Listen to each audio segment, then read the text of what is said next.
Tonight we're talking about Africa, current challenges and future promise.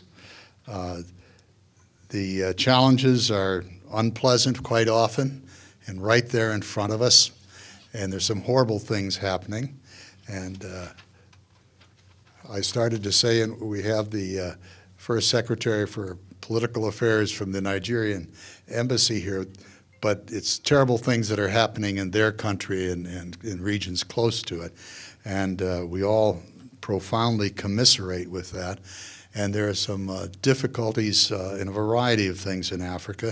And it's absolutely appropriate that American policy looks in those directions and does what it can with respect to them.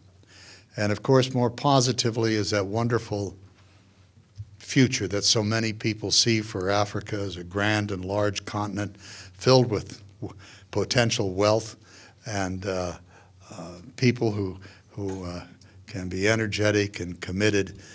So in any case, American policy has both dimensions, as all of you know.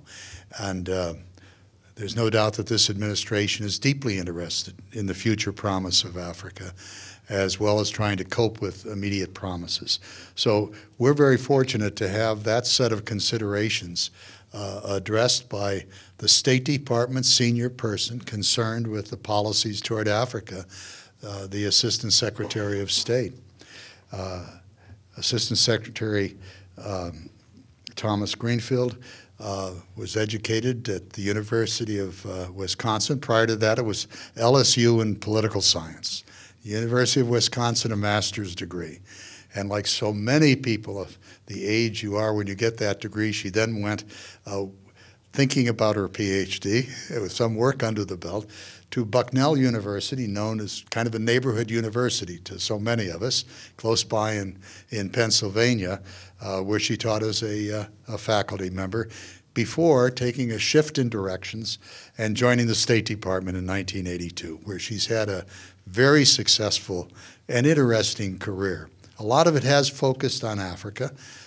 She was posted in Nigeria and the Gambia and Kenya, and served as the United States ambassador to Liberia. She had other postings, Jamaica, also Pakistan, and to the United Nations in Geneva. In Washington, she has been a Deputy Assistant Secretary of State for Population, Refugees, and Migration. Also served earlier as a Principal Deputy in the Bureau of African Affairs. And most recently has been Secretary General of the State Department, a hugely responsible position. And without going through all the things that one could say about her, she's had some close calls while in Africa.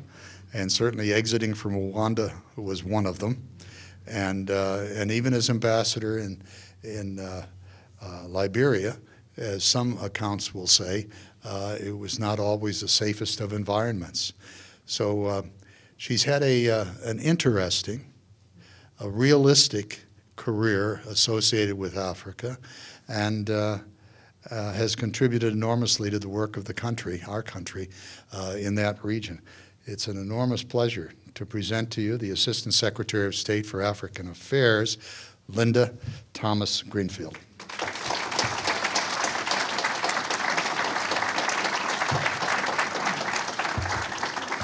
Good evening, and thank you, Dr. Bird, for that wonderful introduction. Whenever I hear introductions of myself, I always wonder who I'm hearing spoke about, because sometimes it even amazes me that I've been in the Foreign Service for 33 years and I've done as much as I've done. But let me thank you and the Board of Trustees and the entire Council for this invitation. I have to tell you, I'm very delighted to be here with you in Baltimore. It got me out of the office early. And I really do appreciate the opportunity to speak about Africa to people who are interested in hearing about this very diverse, very complicated, but very interesting continent. Not too long ago, I had a press interview with a number of journalists from Africa and a young journalist from Burkina Faso, and someone was telling me that they were in Burkina Faso when it used to be called Upper Volta. We were talking about that. And this young man asked me, what is your vision for Africa in 2020? And every once in a while you get a question like that that you've never thought of how to answer. And so I had to think about how to answer it, because giving the wrong answer to a question like that follows you around for the rest of your life. And so I thought for a few seconds, and I said, my vision for Africa, our vision for Africa is Africa's vision for Africa. It's a vision of democracy, it's a vision of security, and it's a vision of prosperity. And indeed, that is the mission statement for the Africa Bureau. And I had not thought of it in terms of being the vision for Africa, because it was my mission statement. It was about what it is that we want to do in the Africa Bureau as we partner with the people of Africa and the governments of Africa to achieve that vision. And that vision is about helping Africans achieve success. How do we achieve success in Africa? How do we bring prosperity to the African people? And we strongly believe that Africa's prosperity depends on its greatest resources, people. So we have to work with Africa's people to help them achieve their vision. Pursuing these goals require a shared commitment, sustained support to the people and the institutions of Africa. And across the continent, from Mauritania to Madagascar, and that is across the continent, we're seeing these efforts yield dividends. And today I'm eager to tell you about some of the activities that I've been involved in Africa, particularly my recent trip to Nigeria, and to talk about some of our highest priorities, including promoting economic growth and business ties between the United States and Africa. And I'd like to kind of focus on the positive, because there are a lot of you in the room, and I know you know about the negative. And I always determine that it's not worth me spending my time on the negative in my speech when I know that those are the questions I'm going to get from the audience. So again, I'll touch on some of the negative. Thank you. I'll touch on some of the negative, but I do want to leave time for questions, since, again, it's impossible for me to cover all of our priorities and our interests in a single speech. So please keep those questions in mind, and if there are negative questions, I can answer those, but I also look forward to talking about the positive. So let's start with the vision of democracy. Our vision of strong democracies in the continent is really core to what we do in Africa. And just a few weeks ago, as I mentioned, I was in Nigeria, and I had the honor to lead the U.S. Election Observation Mission to Nigeria. And I do consider it an honor, as I've done election observation missions before. I was in Liberia in 2006 when I served as Deputy Assistant Secretary in the Bureau, and I was there for their election in 2011 when I was there as the U.S. Ambassador.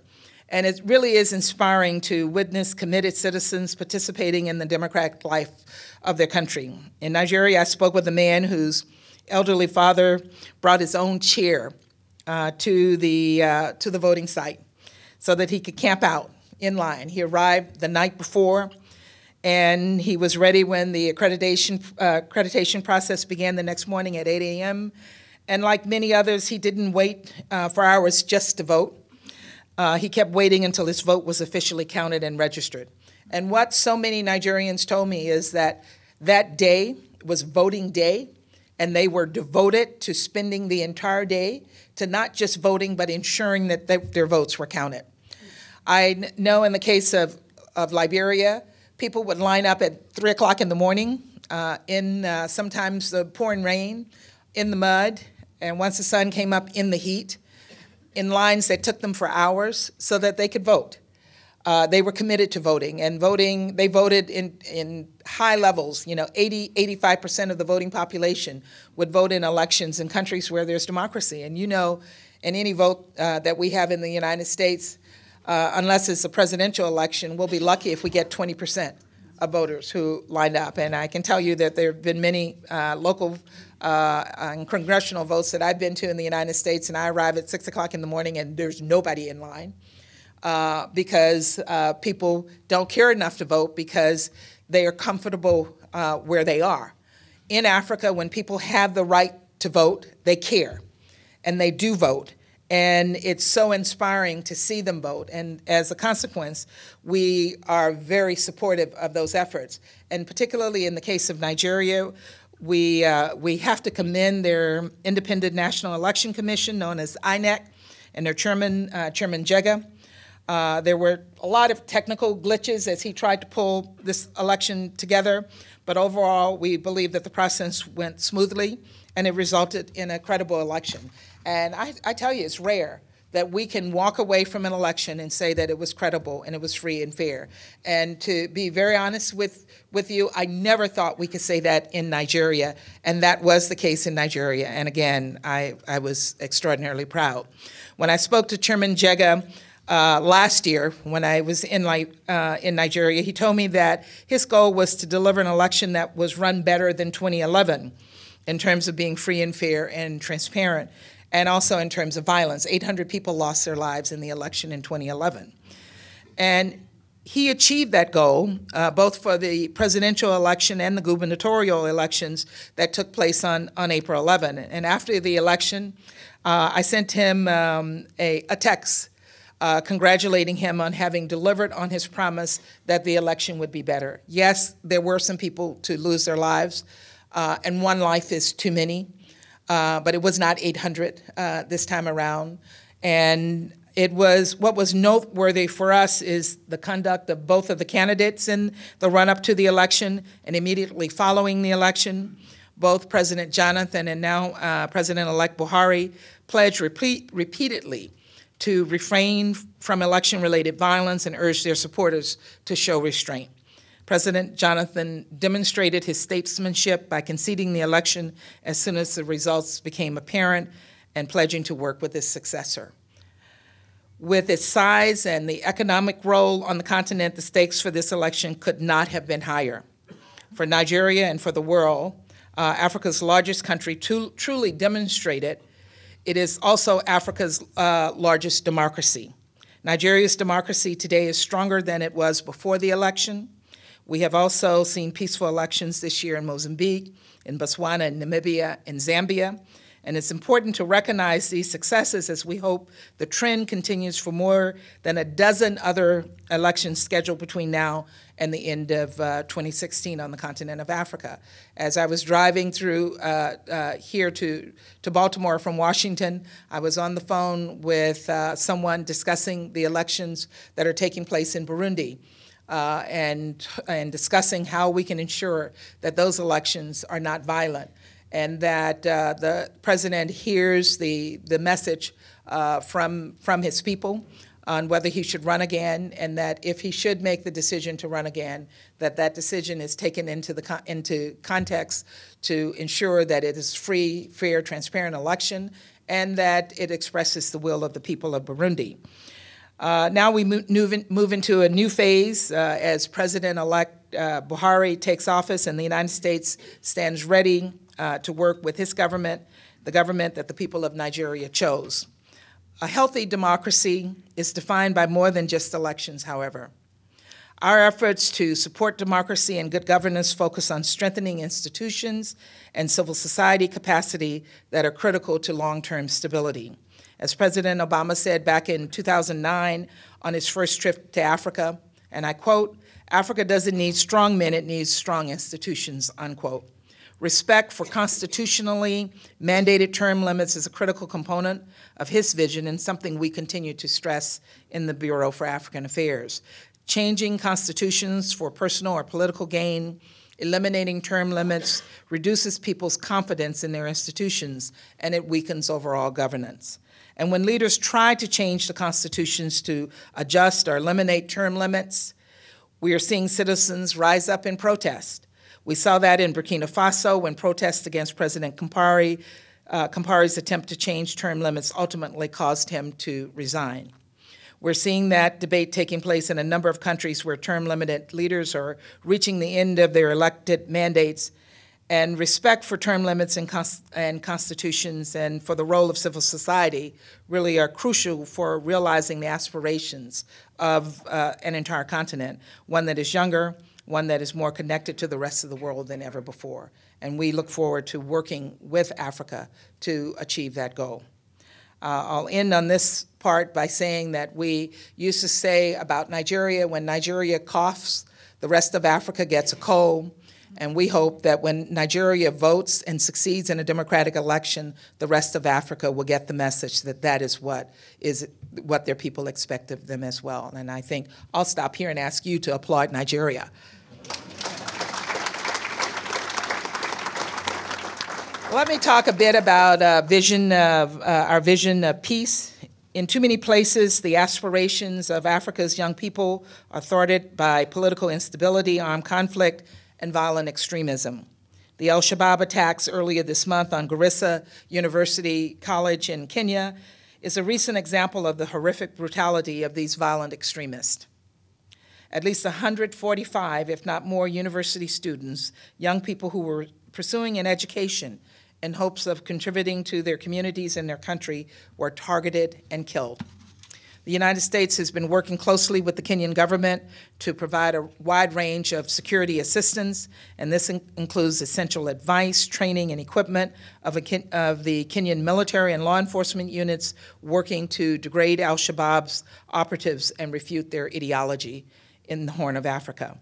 The United States emphasizes the need to respect human rights and rule of law in all of its security assistance programs. Kenya remains a key partner to countering terrorism. As the President said after the attacks in Garissa, we all stand hand in hand with the Kenyan government and the people against the scourge of terrorism and their efforts to bring communities together. As you know, President Obama will be going to Africa this summer, and he plans to go to Kenya. Last week, sadly, we marked another somber day, the passing of 1 year since more than 200 young women and girls were abducted by Boko Haram. And I'm a bit conflicted about mentioning that date because the truth is that Boko Haram has terrorized so many people before and after the kidnapping of the Chibok girls. But for many Americans, this was the first time that they had heard of Boko Haram, and it remains a searing example for many people of their barbarism.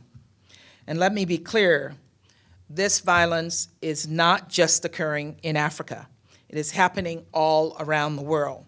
Violent extremist threats can come from a range of groups and individuals, including domestic terrorists and homegrown extremists in the United States, as well as global terrorist groups like Al-Qaeda or ISIL.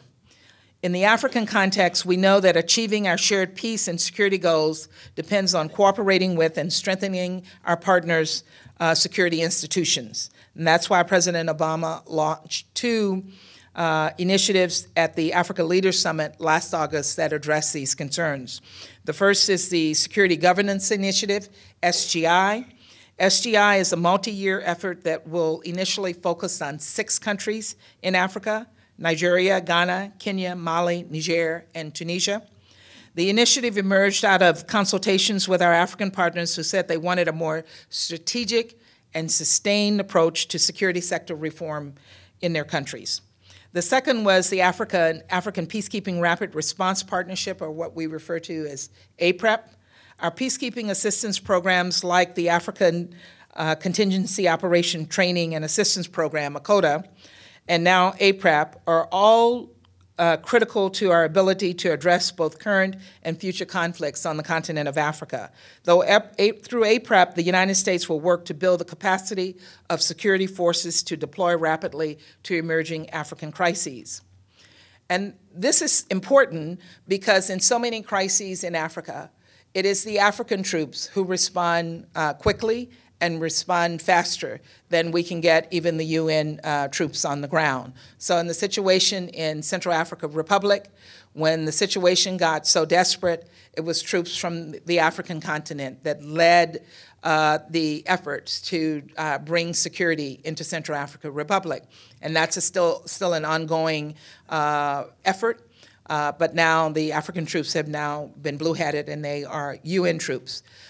In Nigeria, in addressing Boko Haram, it was Nigeria and Nigeria's neighbors under what will eventually be a multinational task force who worked to address Boko Haram once the situation got beyond the ability of the Nigerian military to control, and Boko Haram had started carrying out attacks on neighboring countries. So again, it's important that we work with African countries, such as AMISOM, the African troops in Somalia, to help them have the capacity to respond to the security situations on the continent of Africa. We don't think it's just an African problem.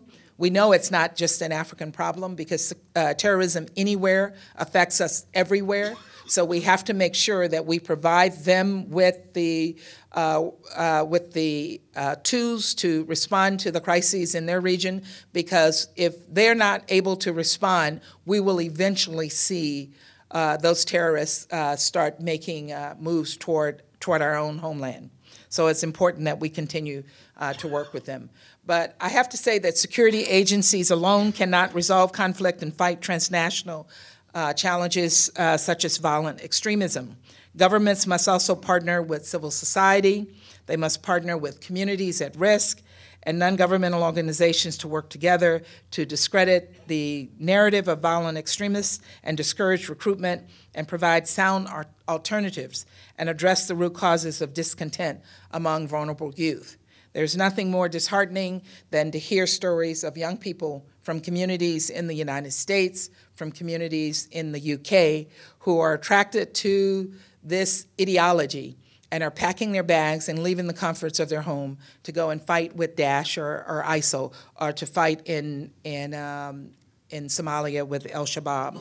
The United States is providing programming, training, and opportunities for youth and marginalized communities to complement and bolster security assistance-related efforts. Taken together, these initiatives are an important part of the long-term strategies for peace and security that we're pursuing with our partners in Africa, despite the challenges that we face. Let's talk about the vision, our vision of prosperity. Since we're here in Baltimore in the World Trade Center, I assume we have some business people in the room. And I want to spend some time discussing our vision, particularly our vision as it relates to business and trade relationships with Africa. I know that many of you are interested or may even have investments in the continent of Africa, and I'm particularly glad to welcome you here. Because for far too often, Africa's economic outlook is overshadowed by the region's other headlines. But the reality is that opportunities abound for U.S. business and investment in Africa. The sub-Saharan region is physically larger than the United States, China, India, and Western Europe combined. And I saw a map that transposed all of those continents on Africa, and that's when I realized how extensive this region is. More than that, with Africa's wealth of natural resources that can help propel the continent and its people to new heights of prosperity if utilized wisely, we know that there are immense opportunities for business in Africa. The continent has an average annual growth rate of about 5.2%. 7 of the 10 fastest growing economies in the world are on the continent of Africa. We're seeing a growing middle class and a burgeoning youth population with large appetites for goods and services. In fact, we've seen statistics that indicate somewhere between 65 and 75% of Africa's population is under the age of 25. These are young people who are excited about the future, who need to be supported, and who are our next generation of middle class. You know, if you're in the cell phone business and you're in Nigeria, you would be wealthy. And there are a lot of wealthy people because almost every Nigerian has a cell phone. And you go around Africa, they've skipped over the landline generation and moved directly into use of cell phones.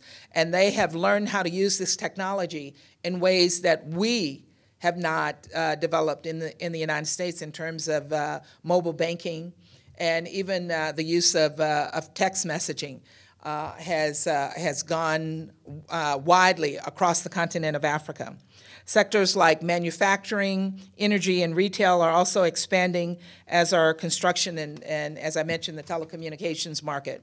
And for many African leaders, the business forum that we held in Washington last summer was the highlight of the Africa Leaders Summit. The African Leaders Summit yielded $33 billion in new trade and investment commitments from U.S. companies. President Obama also announced $7 billion in new financing to promote U.S. exports and investments in Africa under the new Doing Business in Africa campaign. Also part of Doing Business in Africa, the Millennium Challenge Corporation will lead its first ever investment mission to Africa to introduce U.S. businesses to the opportunities for investing in companies in Tanzania as well as Malawi. The Bureau of African Affairs and several of our embassies are also supporting the Corporate Council on Africa with upcoming trade missions, including one to take place in Kenya later this year and another slated for Madagascar, Mozambique, and Mauritius, 3 M's.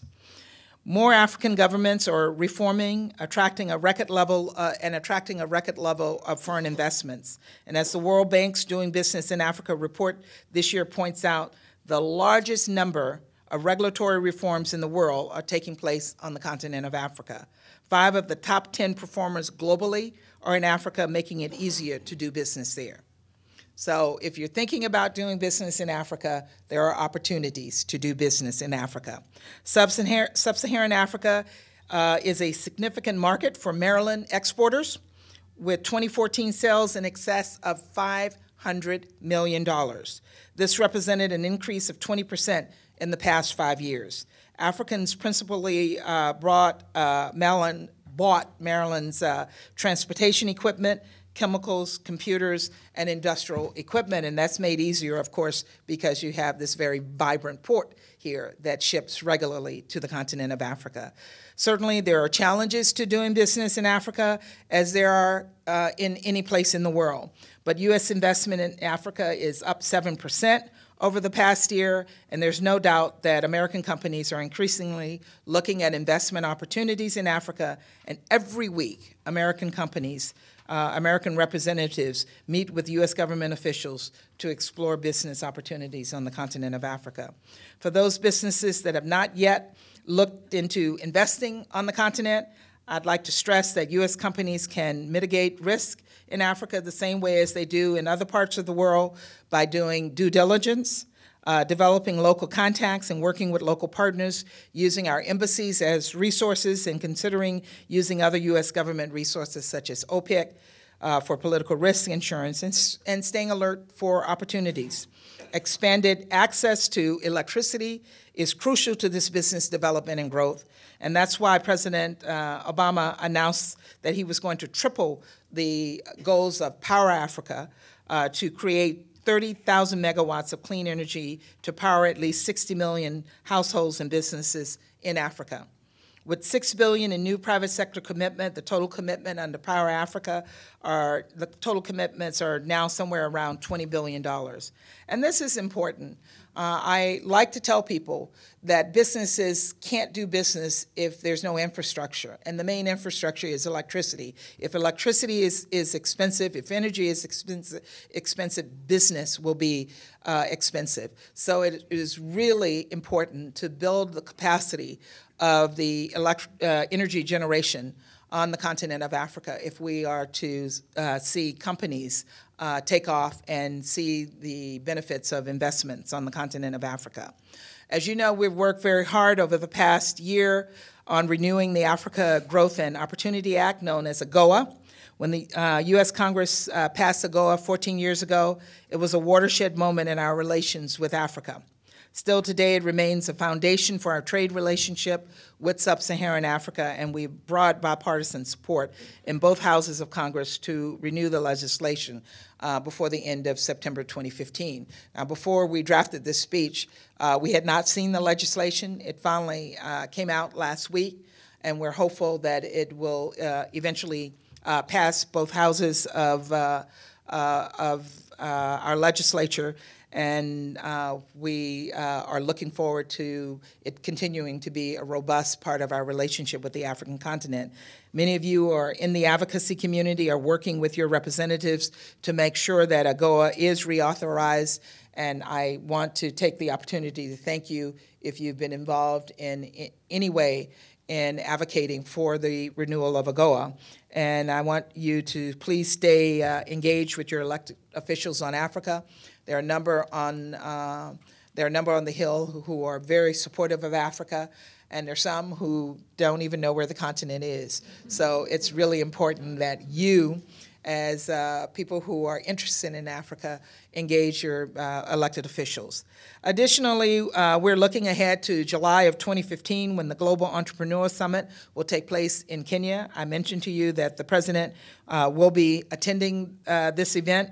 This is a global event with entrepreneurs from all over the world, but it will feature the participation of young Africans. Many people from my team will be focused on one specific participant, and that's, of course, President Obama's participation and his visit to Kenya in conjunction with the GES. In September, our ambassadors and our embassies will be supporting the Commerce Department's inaugural Trade Winds Africa Business Development Conference and Trade Mission. U.S. company participants can participate from attendance at the September 16 through 18 Africa Business Development Conference that will take place in Johannesburg, and enjoy the option of business-to-business meetings in 8 major African markets: Nigeria, South Africa, Angola, Ghana, Kenya, Ethiopia, Tanzania, and Mozambique. And finally, let me end with something that makes me extraordinarily excited about the future of Africa. I want to mention that summertime in Washington now for us also means welcoming the next cohort of Mandela Washington Fellows. This fellowship program, which is the flagship exchange program of the President Young African Leaders Initiative, or YALI, brings 500 young people to the United States for 6 weeks of leadership training, networking, and mentoring at top universities. Last year, we had 25 students at Morgan State, and thank you, Morgan, for your work with our young people. I had the opportunity to meet with them in Washington while they were in the training, and in my travels to Africa, I've come across several of them who have nothing but positive things to say about their experience here in Baltimore. So this year, we're looking forward to the new group coming, and we're doubling the size of the fellowship program next summer, bringing at least 1,000. And what's so interesting about this program is last year, with 500, we had 50,000 completed applications.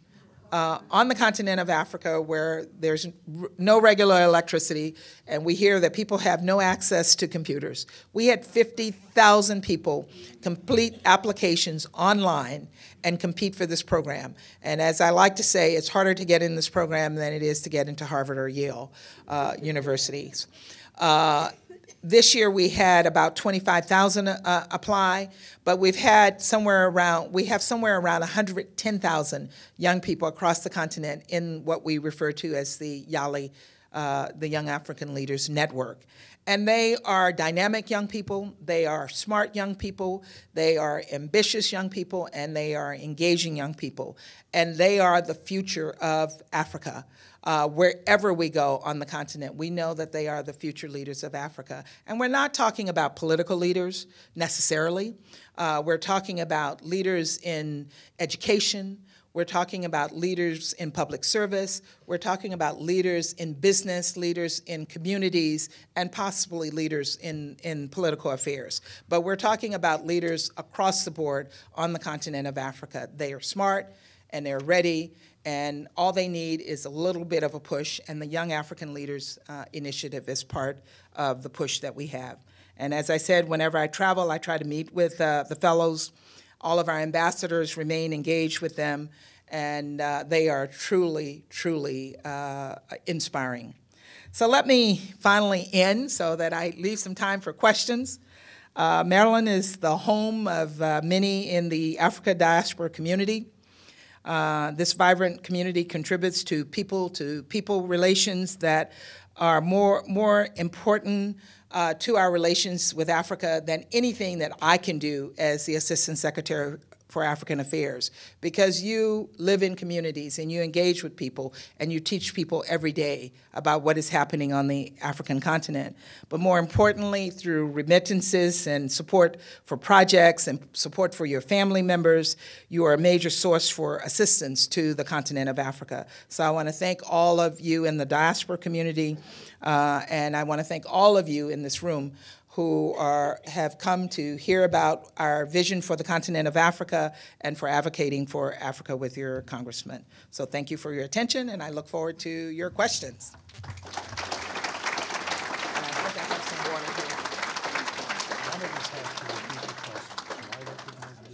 Oh, okay. Well, thank you. Thank you very, very much. But thank you for thanking as well. I did. Oh. I jumped the queue. What a team. Please. The question was, to what extent are elected officials in Africa today irresponsible with respect to their responsibilities and use it as a self-serving enterprise? I think that you can't generalize about that. There are people everywhere in the world who are not interested in the best interests of their people. And we see it in Africa as much as we see it anywhere. And in Zimbabwe, we certainly see that continue. The opposition in Zimbabwe is extraordinarily weak by design. It's weak. And the prospects for human rights are dim. But I am someone who am always hopeful that change will come, and I know, and I just think about Nigeria and I smile because, again, and not to pick on Nigeria, none of us expected that Nigeria would be the role model for democracy on the continent of Africa. So I remain optimistic that that will happen in Zimbabwe and will continue to happen in other countries on the continent. I hope so. Good. With an eye to graft on one hand, education systems on the other, what are some of the role models? There are some. Namibia is an extraordinary role model on the continent. They just also had a peaceful, transparent, and credible election and inaugurated a new president who won by a high percentage because he was popular, not because he diminished the role of the opposition. And it's a country that's moving forward, I think, in a positive way. We see similar elections that have taken place in Mozambique and Zambia that were positive elections. Senegal is a great example of a country that has had a number of free, fair, and transparent elections and transitions. Ghana, additionally, won. I can go on. I'm going to skip some, and then people are going to say, well, she didn't mention my country. But you asked for examples, so I gave you some examples of some. But corruption continues to be a problem on the continent of Africa. Corruption is a problem in Nigeria. The AU just completed a study through a high-level committee that looked at the flow of illicit funds out of Africa, corruption out of Africa. And they found that billions, if not trillions of dollars, are being lost to Africa's development by corrupt officials and illicit financing. And what that means is the education system, health systems, infrastructure are not getting the attention that they should get because the money that should be flowing into those areas are not flowing into those areas. One of the initiatives that came out of President Obama's Leaders Summit last year was an initiative on illicit finance, and we will be working with the government of Senegal to put together some initiatives that will address how we stamp out corruption, but also how we work to bring some of those funds back to the continent of Africa so that education and health and infrastructure can be supported. What programs does the United States government have in terms of culture and language training to encourage people to go into the non-English speaking countries. The Lusophone, the Portuguese countries, Sao Tome and Principe, Mozambique, and Guinea-Bissau, Cape Verde. We have a very robust exchange program across Africa, but I do think we can do more, particularly with the Lusophone countries. They've been sort of on the margins of our programming, but certainly through Fulbright and other exchange programs, we have worked to encourage scholars and other young people to learn languages. We also have our own language program, and we encourage young people to learn languages. When I was the Director General of the Foreign Service, my recommendation was that we start recruiting people in 8th grade. And when we start that recruiting process, part of that recruiting process is to encourage them to learn languages and to push for more robust language programs in our high schools and in our universities. So that's part of what we hope to do, but I still think we can do more on that front. I'm going to ask you to repeat that question. I'm being asked if there is anything that we're doing in the U.S. banking system to capture some of the illicit funds that are being put in bank accounts that have been stolen from Africa. And let me just say that rarely is that money in U.S. bank accounts anymore, because our banking system, there have been so many laws that have been passed over the past few years since 9/11 that put lots of restrictions on our banking system and on money that's being put into our banking system. And what that means is that that money is tracked very, very closely. So we are seeing that a lot of the money is now going into bank accounts in in Dubai and other places in the Arab world where those banking restrictions don't exist. But we have, in the United States, frozen bank accounts. We have returned money to governments. In a recent case in a country that I won't name, we actually took back funds that were illicitly stolen and returned it to the country to be put into aid programs that are implemented by us. So this is something that we take seriously. We're encouraging African countries to hold people accountable for illicit funds. When you have government civil servants who are billionaires and have private planes, then somebody should be asking where that money is coming from. And young people see that, and young people are discouraged by it. Many of them don't have jobs. They are the products of education systems that don't educate them, and they're not prepared for the future, and as a result, they are not vested in the futures of their country, and they're easy targets for Al-Shabaab and Boko Haram and Daesh and all of these organizations that are preaching extremism and preaching violence against people. And so we see young people who, some of them from middle-class families, who have been attracted to these ideologies because they're disaffected by what is happening in their countries. So this is something that we certainly work very, very closely with governments on to try to, again, work with them to hold people accountable who are involved in really taking away the futures of their countries. And then just, I was so glad to see you. I haven't seen you for probably 21 years. Your family, twins, 3-year-old twins, I think it was, and a 4-year-old, if I remember, or maybe they were even younger than that. I always wondered what happened to them after we escaped Rwanda together, and they stayed in my home. So I can tell you that I'm just so delighted to see you and hear that the kids are doing well and they are contributing American citizens.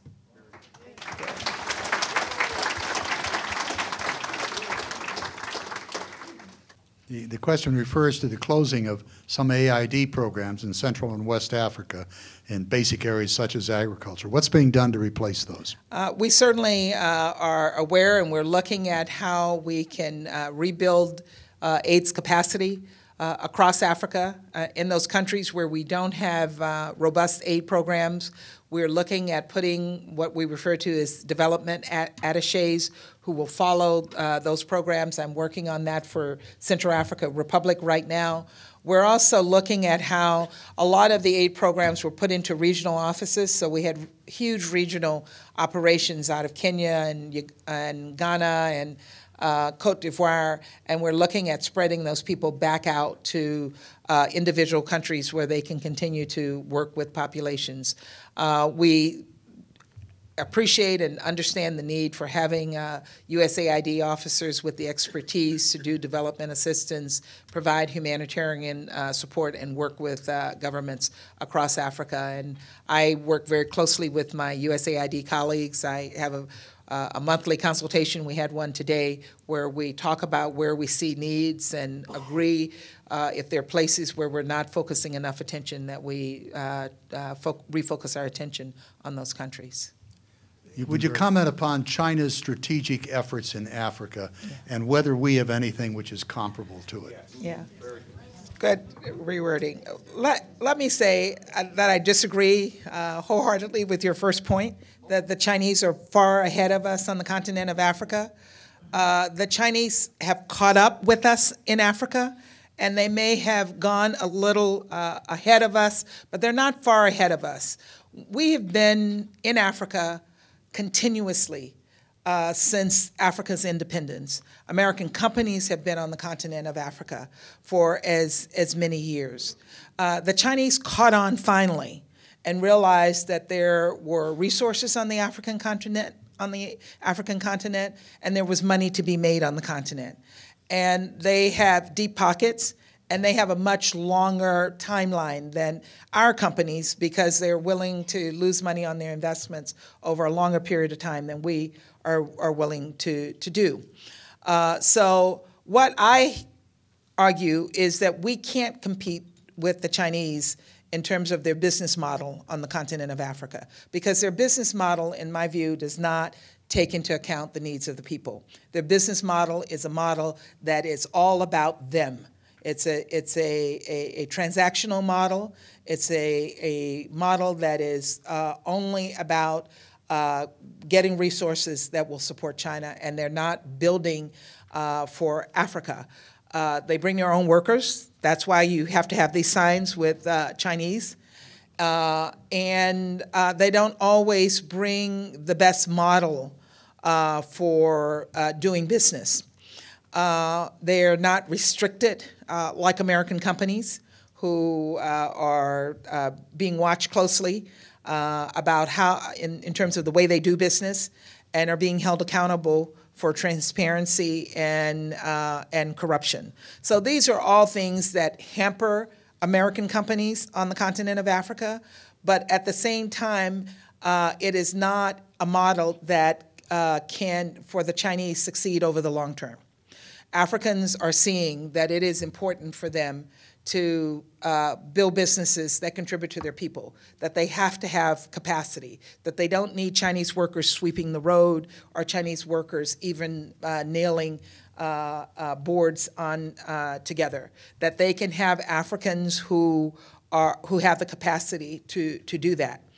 And the model that allows companies to pay bribes to civil servants for shoddy work, you can only get away with that for so long. And so we're seeing a change in attitude on the continent. We, as American companies, have to be ready to move in. We have to be ready to compete. We have to be ready to take some of the risk that comes with doing business in the developing world. But we're seeing a greater interest on the part of American companies in ensuring that they get a piece of the profits that can be earned on the continent of Africa.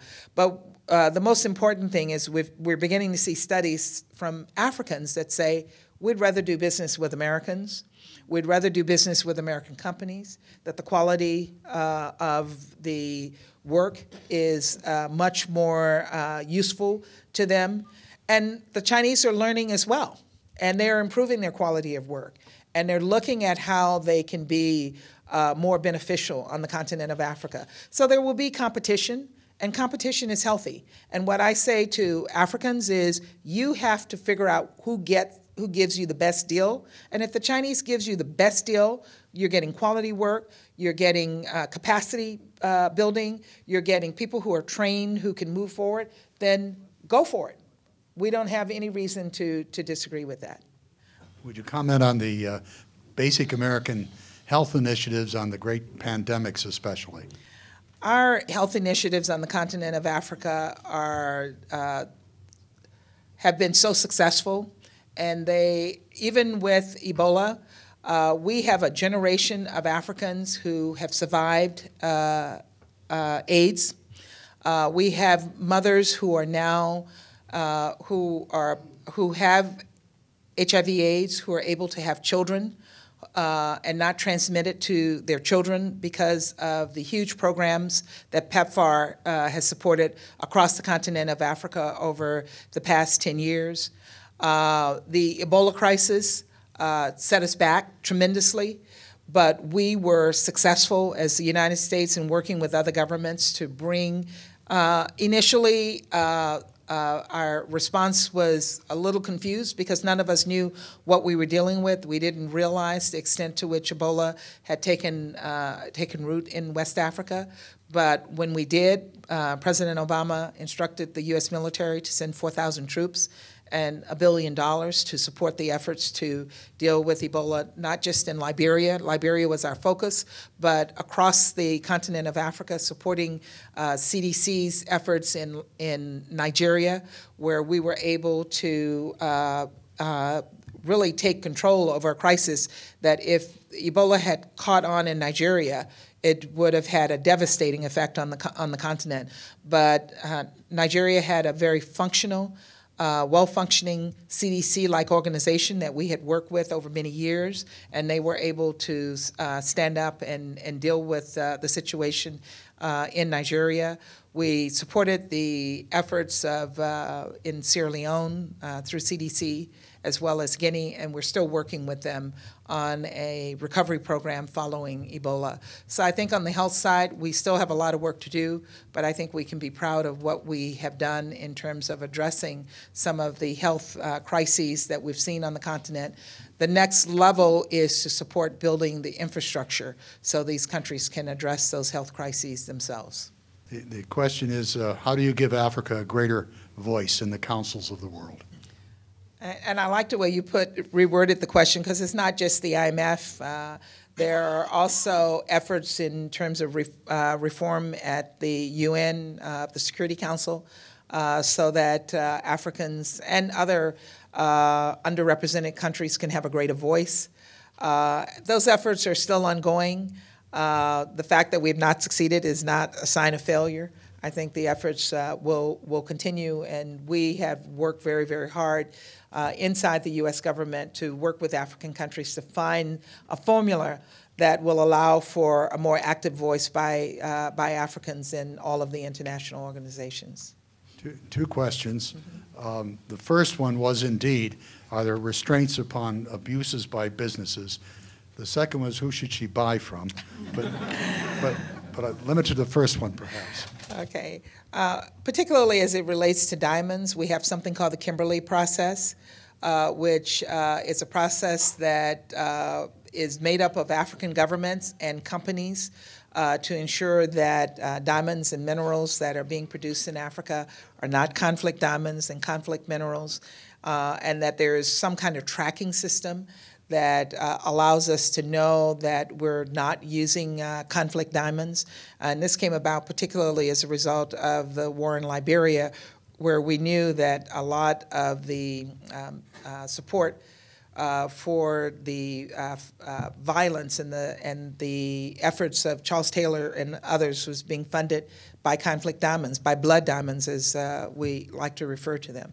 And so that process has been working quite well, and a number of countries have joined the Kimberley process and have bought into the idea of the Kimberley process. Excuse me. We're also working with civil society, for example, on child labor as it relates to the cocoa industry in West Africa, to ensure that the cocoa that we all love, the chocolate that we all love, is not being produced by child labor. And so I think there are lots of efforts like that. They're being led by local communities and many NGOs in the United States. And I think if you go online, you'll find a whole slew of information that will help you in terms of the kinds of things that you might purchase in Africa, and the companies that are the companies doing well and those companies that are not performing well. The first question is there going to be a United States of Africa? The second one is, are you referring to the Ebola crisis? How did Liberia manage to do it? Yeah. I can't answer the question about whether there will be a United States of Africa. I think the AU has a vision for Africa in 2063 that will eventually lead to a united Africa. But Africa is a continent. And despite the fact that the borders were artificially drawn, countries have identities. And I think it will be very, very hard to erase those identities after so many years. But I think there are people who have that goal, and I think the important goal that we want to see is that countries work more closely together, and particularly on the trade side. I do a lot of travel in Africa. I can't travel from Francophone Africa to Anglophone Africa without either taking 2 or 3 days or flying back to Europe or flying back to the United States. There needs to be more connections between African countries on the trade side. There are business opportunities that are being missed by African countries because they don't facilitate trade with each other. Again, another initiative that came out of the Africa Leaders Summit was the Trade Africa initiative that is focusing on the East Africa community and promoting more trade between countries of Africa, because they're missing out on those opportunities for cross-border trade that would contribute to the well-being of all the countries. So that's a goal that I hope we all hope to achieve. On Ebola in Liberia, it certainly got worse before it got better, but it got better because of leadership. The leadership in the country, President Sirleaf, really focusing all of her attention and all of the attention of all of her top people on making sure that this crisis was addressed. And we're counting with the Liberians right now. I think they're somewhere. They've passed their first 21 days, so they're into their second 21 days. They got to 28 days before the last case, and they are really working hard to build the capacity and education in their community. This is about educating communities about practices and educating communities about communicating when they see a problem. The crisis in Liberia started in Lofa County.